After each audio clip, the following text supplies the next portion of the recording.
Michael Thompson, a 61-year-old retired high school teacher, sat at his small oak kitchen table on a bright Saturday morning. The sunlight poured through thin curtains, casting warm stripes across the counter where a half loaf of whole wheat bread leaned against the toaster. Beside it lay a single avocado, smooth and green, waiting for its turn on Michael's plate. He reached for his coffee, the steam curling upward as he took a slow sip. His knees felt a little stiff, one of those reminders that the years had a way of catching up, but mornings like this gave him comfort. The quiet hum of the refrigerator, the smell of toast browning, and the rustle of the newspaper on the counter reminded him of the rhythm of ordinary life. Avocado toast had become something of a ritual for him. It wasn't trendy in his eyes, though his daughter liked to tease him about being hip for eating it. It was simply a food that felt right. Creamy, satisfying, and according to his doctor, packed with nutrients that could help him keep his cholesterol under control. Just a few weeks earlier, Michael had sat in a doctor's office, listening as his physician leaned forward with a serious but encouraging tone. "Michael, your cholesterol is creeping up. It's nothing alarming yet, but this is the time to pay closer attention to what you eat. Small changes now can save you big troubles later." Michael nodded then, and he nodded again now at the memory. That was the nudge that made him reach for avocados more often. They were full of healthy fats, potassium, magnesium, and vitamins like K and E, nutrients his body needed, especially at his age. But as he sliced open the avocado this morning, he thought about how not every avocado experience had been so perfect. There were mornings when the fruit was rock hard, others when it turned brown too quickly, and once or twice when it had upset his stomach. He chuckled, remembering a family gathering when the guacamole he made had gone from green to gray before anyone had even picked up a chip. That's when it struck him. Something so healthy, so simple, could also go wrong if he wasn't careful. And it wasn't just him. His neighbor had once landed in urgent care after an unexpected allergic reaction. His granddaughter once wrinkled her nose after biting into a spoiled piece, making the whole table laugh but leaving Michael uneasy about how easily he'd overlooked the warning signs. He pushed the thought aside for now, spreading the ripe avocado smoothly over his toast. Yet deep down, he knew this was more than breakfast. It was a reminder that even good foods come with lessons. And sometimes the smallest mistakes in the kitchen could carry the biggest consequences. Michael leaned back in his chair, coffee in hand, and thought, if I'm going to keep this habit, I'd better make sure I'm doing it right. That was the beginning of his reflection, the 6 avocado mistakes he had learned, sometimes the hard way, and wanted others to avoid. Michael's mind wandered back to one particular afternoon that had turned into a running joke in his family. It was his granddaughter Emily's 9th birthday, and the whole family had gathered in the backyard. The grill was hot, the kids were chasing each other with balloons, and Michael had promised to make his famous guacamole. He remembered standing at the counter that morning with a bag of avocados he had picked up at the grocery store. They looked perfect, smooth green skin, no blemishes. He didn't think twice. He sliced into one only to find the flesh firm and pale. Still, he told himself, they'll soften once I mash them. Wrong. As he mixed the bowl with a fork, the avocados resisted every press, bouncing back like rubber. The texture was lumpy, the flavor sharp and bitter. He added lime juice, cilantro, a pinch of salt, everything he knew to do, but nothing could cover up the mistake. By the time he carried the bowl outside, Emily's cousins had already lined up with tortilla chips. They plunged them in eagerly, only to pause, chewing slowly. One of the kids whispered loudly enough for everyone to hear, "Grandpa, did you put Play-Doh in this?" The table erupted in laughter. Emily giggled until she fell back in her chair, and Michael, red-faced but smiling, had to admit defeat. That day, he learned the hard way that unripe avocados aren't just unpleasant, they can upset your stomach. Later that evening, after sneaking a few spoonfuls of his own guacamole, he felt a heaviness in his gut and a bit of nausea. It passed quickly, but it was enough to leave an impression. The truth is, an unripe avocado is hard to digest. Its starches haven't converted into healthy fats yet, making it tough on the body. And no amount of seasoning can mask that chalky, bitter taste. Since then, Michael had picked up a trick he liked to share with anyone who would listen. "Don't just look at the skin," he would say. "Give it a gentle squeeze. If it yields just a little, it's ready. If it's hard as a baseball, leave it on the counter for a couple of days. Patience makes all the difference." Sometimes he'd even take it a step further, placing unripe avocados in a paper bag with a banana. The natural ethylene gas sped up the ripening process. Emily thought it was grandpa science, and she loved checking the bag each day to see if the avocados had softened. The memory of that birthday still made Michael chuckle, but it also reminded him how easily a small oversight could turn into a lesson. He had promised himself never again to serve unripe avocados at a family gathering. More importantly, he understood that food wasn't just about taste, it was about how it made you feel afterward. As he spread the perfectly ripe avocado on his toast this morning, he thought back to that lumpy bowl of guacamole and shook his head with a smile. One mistake down, he murmured, five more to go. Michael's neighbor, Tom Henderson, was a hardy man in his late 60s who had spent most of his life working as a mechanic. He loved barbecue ribs, fishing on the weekends, and like Michael, he had recently discovered a fondness for avocados. One summer evening, after a cookout in Tom's backyard, Michael remembered watching his friend suddenly grow quiet at the picnic table. Tom's lips had started to swell, and red patches appeared along his jawline. "Are you okay?" Michael asked, alarm creeping into his voice. Tom coughed, waved a hand, and tried to brush it off. But within minutes, his breathing grew strained. His wife hurried to grab the car keys, and Michael helped Tom into the passenger seat. They rushed to the urgent care clinic down the road. Thankfully, it wasn't life-threatening, but the doctor confirmed what no one had expected. Tom had developed an avocado allergy late in life. The incident rattled Michael. He had always thought of avocados as harmless, even protective. But seeing his friend wheeze and struggle to speak taught him that allergies don't always show up when you're young. They can surprise you at any age. That memory was vivid enough, but another incident closer to home gave him a different kind of wake-up call. One Sunday, Michael's granddaughter Emily was helping set the table when she spotted a small bowl of avocado slices he had saved from the day before. She popped one into her mouth before he could warn her. Her face scrunched up immediately, and she let out a loud, "You, Grandpa, this tastes like wet socks." The whole family burst into laughter, but Michael felt a pang of guilt. He looked at the slices again. They had turned brown, slimy at the edges, with tiny black spots he hadn't noticed in the dim kitchen light. Spoiled, plain, and simple. Emily was fine after a quick rinse with water and a cookie to wash away the taste, but Michael couldn't shake the thought. What if it hadn't just been bad flavor? What if it had made her sick? Avocados, he realized, come with warning signs. Overripe ones can taste sour, smell odd, or feel mushy. Allergic reactions, though less common, can be dangerous, showing up as hives, swelling, or even difficulty breathing. Ignoring these signs wasn't just careless, it could put someone he loved at risk. Now Michael made it a point to check every avocado before serving. He'd press gently to test firmness, slice it open with a careful eye for brown streaks or stringy texture, and if in doubt, toss it in the compost bin. Better to lose $1, he would remind himself, than to risk someone's health. The lesson stayed with him. Food, he understood now, wasn't only about nourishment, it was about responsibility. Each avocado carried the potential to either strengthen or harm, and it was up to him to make the right call. As he sat back in his chair, sipping the last of his coffee, he thought about Tom's swollen lips, Emily's wrinkled nose, and the relief of knowing both incidents ended without serious harm. Then he whispered to himself, almost like a promise, "Never again will I ignore the warning signs." A few weeks after Tom's allergy scare, Michael found himself wandering through the Saturday farmers market downtown. The air was thick with the smell of kettle corn and grilled sausages, children tugging on their parents' hands as vendors called out the day's specials. He stopped at a stand stacked high with avocados, their glossy green skins gleaming in the sunlight. As he reached for a few, he overheard a conversation that made him smile. An elderly woman ahead of him, cheerful in a wide-brimmed hat, was chatting with the vendor. "I'll take a whole bag," she said proudly. "My grandkids love guacamole." The vendor nodded, packed up nearly a dozen avocados, and handed them over. Michael hesitated. He had made that mistake before, buying too many at once. Sure enough, the woman's daughter-in-law, standing nearby, muttered with a grin, "She'll forget them on the counter, and by the time we visit again, they'll all be brown mush."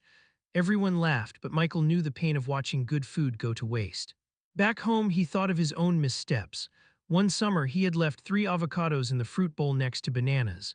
Within 2 days, they had ripened all at once, and by the time he noticed, their skins were nearly black. When he cut into them, the flesh was stringy, gray-brown, and sour-smelling. Straight into the trash they went. He had hated the waste and the smell that lingered in the kitchen. He learned quickly that avocados needed special care. If they were still firm, he left them out on the counter, checking each day with a gentle squeeze. Once they softened, he moved them to the refrigerator where the cool air slowed the ripening. That trick could buy him up to 5 extra days. And when he had too many ripe ones, he found a new solution: freezing. He would slice them, scoop out the flesh, and freeze the pieces in a sealed bag. The texture wasn't the same when thawed, too mushy for toast, but it worked well in smoothies. Emily loved making green monster shakes with frozen avocado, banana, and a splash of milk. She thought it was magic, and Michael smiled every time she slurped one down. Standing in his kitchen that morning, he glanced at the small wire basket by the window. Inside were two avocados, still firm. Next to them, on the top shelf of the fridge, rested another pair perfectly ripe. He felt oddly proud of himself, as if he had finally mastered a skill no one had taught him. Not bad for an old teacher, he chuckled, reaching for the refrigerator door. The lesson was clear. Food doesn't last forever, not even a so-called superfood. But with a little planning, room temperature for the unripe, fridge for the ripe, freezer for the surplus, he could stretch both his groceries and his health a little further. As he spread another slice of avocado on his toast, Michael thought back to that woman at the farmer's market and hoped she had found a good way to keep her bag of avocados from going to waste. One Wednesday afternoon, Michael was preparing lunch when his daughter, Claire, stopped by with Emily after school. The kitchen smelled of toasted bread and fresh tomatoes, and Michael was rinsing a bright green avocado under the faucet, scrubbing the skin gently with a soft brush. Claire raised an eyebrow. "Dad, you know you don't actually eat the peel, right? You're overthinking this." Michael chuckled but kept scrubbing. "Maybe so, but do you know what's on this peel? Dirt, bacteria, even traces of pesticides. When I cut into it, the knife goes straight through the skin and into the flesh. I'd rather be safe than sorry." Emily leaned over the counter, wide-eyed. "Grandpa, you're like a scientist," she said, giggling. Michael smiled, but inside he remembered a time when he hadn't been so careful. Months earlier, he had sliced open an avocado straight from the grocery bag without rinsing it. Later that evening, his stomach felt unsettled, nausea, cramps, the kind of discomfort that makes you toss and turn at night. It hadn't been serious enough to see a doctor, but the timing had made him wonder. He'd read later that bacteria like salmonella or listeria could cling to avocado skins, and in that moment everything clicked. It wasn't just paranoia, it was hygiene. He explained it to Claire as he set the avocado on the cutting board. "Think about apples. You wouldn't bite into one straight from the store without washing it, would you? Same rule applies here." Claire shrugged but nodded. Fair enough. The truth was simple. Avocados may look harmless with their thick, bumpy skins, but they travel long distances before reaching the kitchen table. They're handled by dozens of people, set in bins placed on checkout counters. Germs hitch a ride, invisible but real. Now, rinsing and scrubbing had become part of Michael's routine. It took less than a minute, and it gave him peace of mind. He didn't make it a lecture. He knew his family rolled their eyes when he got too serious, but he hoped Emily was picking up the habit. As they sat down for lunch, Emily spread her avocado on toast, taking her time to cover every corner of the bread. "This is the cleanest avocado in the world," she announced proudly, making everyone laugh. Michael laughed too, but in his heart he was glad. Because in that moment he saw the small habits passing from one generation to the next. And sometimes it's those small habits, like washing a piece of fruit, that keep a family healthy. One Sunday afternoon, Michael invited a few friends over to watch the big football game. He had chips, salsa, a cooler of cold drinks, and of course, his signature guacamole. Emily had even drawn a little sign for the snack table that read Grandpa's famous dip. But that day, Michael had made a mistake. He'd left his avocados sitting in the fruit bowl a little too long. When he finally sliced them open, the flesh was soft, stringy, with dark brown streaks running through. He hesitated, frowned, then thought, maybe if I mash them, no one will notice. By kickoff, the guacamole looked fine enough in the bowl, a pale green mound dotted with red tomato and onion. But within minutes, the top began to darken, turning an unappetizing gray. His friend Jack dipped a chip, took a bite, and forced a smile. "Tastes different," he said politely, before reaching for the salsa instead. Emily wasn't as diplomatic. "Grandpa, this looks like zombie food," she announced, and everyone burst out laughing. Michael laughed too, but inside he cringed. The texture was mushy, the flavor sour, and the dip disappeared far more slowly than usual. By halftime, most of it was still sitting untouched on the table. Later, when he scraped it into the trash, he made a silent vow. Never again would he use overripe avocados. Overripe fruit, he realized, isn't just unpleasant, it can ruin an entire meal. Instead of creamy and rich, it becomes slimy and bitter. And while it won't always make you sick, it robs the food of its joy. Since then, Michael had developed a simple rule. If an avocado is ripe but still firm, it's perfect for guacamole or slicing onto toast. If it feels overly soft, with dark spots on the skin or flesh that's turning brown, it's too far gone. Better to compost it than serve it. He even discovered a trick for slowing the browning once he made guacamole, pressing plastic wrap directly onto the surface before refrigerating. It wasn't foolproof, but it kept the dip fresher for the second half of the game. As he thought back to that football Sunday, Michael smiled. The guacamole had been a flop, but the laughter it sparked had become a favorite family memory. And maybe, he admitted, that was its own kind of win. For years, Michael had prided himself on eating fairly well lean meats, vegetables, the occasional slice of pie. But one winter, he began noticing something he couldn't ignore. He felt sluggish, bloated, and often constipated. Nights became restless, mornings uncomfortable. At his next checkup, his doctor flipped through the chart and asked, "Michael, how much fiber do you think you're getting each day?" Michael frowned. "Fiber? I eat salad sometimes, whole wheat toast in the morning, that counts, right?" The doctor smiled kindly but shook his head. "Men your age need around 30 to 38 grams of fiber a day. Women need at least 25. You're probably only getting half of that." Michael was surprised. He had thought fiber was something only cereal commercials talked about, but the truth was his diet had gaps, and those gaps explained the discomfort he'd been feeling. That evening, sitting at the kitchen table with a steaming bowl of chicken soup, he thought about the doctor's words. He glanced at the avocado on the counter. Could something as simple as that green fruit really make a difference? The next day, he tried an experiment. Instead of butter, he mashed half an avocado onto his toast. At lunch, he sliced the other half into his salad. The texture was creamy, the taste satisfying, and best of all, it kept him full until dinner. After a week, he noticed subtle changes.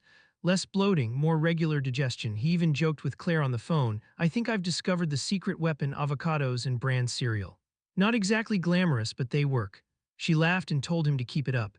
Emily, of course, had her own spin. She liked to call avocados superfood goo and loved watching her grandpa turn them into smoothies. Michael didn't mind. If adding avocado meant his granddaughter would eat more fruit too, that was a bonus. What struck him most wasn't just the physical relief but the sense of control. For so long, he had assumed aging meant learning to live with discomfort. But here was proof that small, intentional changes could make life lighter. Now Michael kept a quiet tally in his head, aiming to hit that daily fiber goal. Avocados weren't the only source. Beans, whole grains, apples, and broccoli all had their place. But avocados had become his favorite way to bridge the gap. They were tasty, versatile, and easy to add to almost any meal. As he wiped the counter clean one evening, he thought about how something so simple could have such an impact.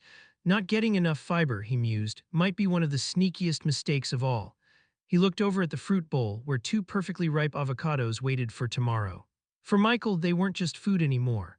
They were a reminder that health wasn't about grand gestures, it was about small, steady choices made every day. One quiet evening, Michael sat at the kitchen table with his wife, Linda. The day had been long but good. He'd mowed the lawn, read a few chapters of a mystery novel, and now the two of them were unwinding over a simple dinner. On the table sat grilled chicken, roasted vegetables, and a small bowl of sliced avocado sprinkled with lemon. Linda forked a piece onto her plate and smiled. "You know, I never thought I'd see the day you became the avocado expert in this house." Michael laughed, shaking his head.